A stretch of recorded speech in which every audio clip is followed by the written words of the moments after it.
उत्तर प्रदेश में 2 जगह विधानसभा और 1 सीट पर लोकसभा के उपचुनाव हो रहे हैं। सपा ने तीनों उपचुनाव को जीतने का दावा किया है। इसके जवाब में प्रदेश के उप मुख्यमंत्री केशव प्रसाद मौर्य ने कहा है कि जनता एक बार फिर समाजवादी पार्टी को समाप्तवादी पार्टी बना देगी।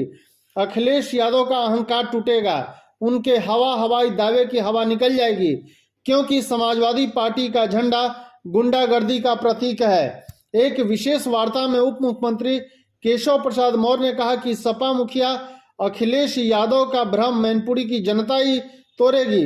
2014 और 2019 के लोकसभा चुनाव में जब मुलायम सिंह थे, भाजपा का कोई बड़ा नेता प्रचार करने नहीं गया। इसके अलावा बसपा के गठबंधन के बावजूद वह बड़े अंतर से नहीं जीते। मैनपुरी के गरीब लोग जानते हैं कि सपा के हाथों में उनकी बर्बादी है, जबकि भाजपा के साथ खुशहाली होगी। रघुराज शाक्य जमीनी नेता हैं। सपा का इतिहास मैनपुरी की जनता जानती है। सपा का झंडा गुंडागर्दी का प्रतीक है। जमीन, मकान और बूथों पर कब्जा इनका इतिहास रहा है। चुनाव में इनकी हार सुनिश्चित है। मैनपुरी में शिवपाल यादव का काफी दबदबा है। उनसे निपटने के लिए भाजपा की क्या रणनीति होगी, इस सवाल पर केशव प्रसाद मौर्य ने कहा कि शिवपाल जब से राजनीति में आए हैं तब से भाजपा के विरोधी रहे हैं। उनके विरोध के बाद भाजपा चुनाव जीतती रही, सरकार बनाती रही है। सपा का युग खत्म हो गया है। मुलायम सिंह जैसी क्वालिटी अब उनके परिवार में किसी सदस्य के पास नहीं है। सपा के तमाम वरिष्ठ नेता जब उनसे मिलने जाते हैं तो 3 से 4 घंटे में बगैर मिले चले आते हैं। यह चरित्र कोई राजनीतिक कार्यकर्ता बर्दाश्त नहीं करेगा। यह पूछने पर कि अभी हाल के गोला उपचुनाव में मुस्लिमों के कुछ बूथों पर भाजपा को बढ़त मिली है।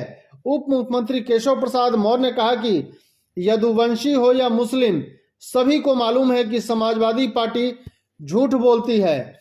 इन्होंने ना तो मुस्लिम को विकास किया और न ही यदुवंशियों का। इन्होंने सिर्फ अपने परिवार का ही विकास किया है। हिंदू को मुस्लिम से लड़ाने से वोट नहीं मिलते।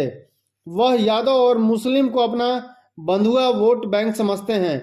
वह अब जाग गया, पहचान गया है, इसलिए भाजपा को वोट दे रहा है। इसलिए सपा धीरे धीरे खत्म हो रही है। एक दूसरे के सवाल के जवाब में उप मुख्यमंत्री मौर्य ने कहा कि 1995 का गेस्ट हाउस कांड अभी तक कोई नहीं भूला है। एक दलित बेटी का अपमान सपा ने किया, भाजपा ने लड़ाई लड़ी। इससे भाजपा के प्रति लोगों का भरोसा बढ़ा है। भाजपा की विजय यात्रा चल रही है। रामपुर में आजम खान का नाम वोटर लिस्ट से हटाने की मांग भाजपा ने की। उसी तरह सपा गठबंधन ने खतौली से विक्रम सैनी का नाम हटाने की मांग की है। इसके जवाब में मौर्य ने कहा कि यह चुनाव आयोग का विषय है, इस पर टिप्पणी करना उचित नहीं है। धन्यवाद।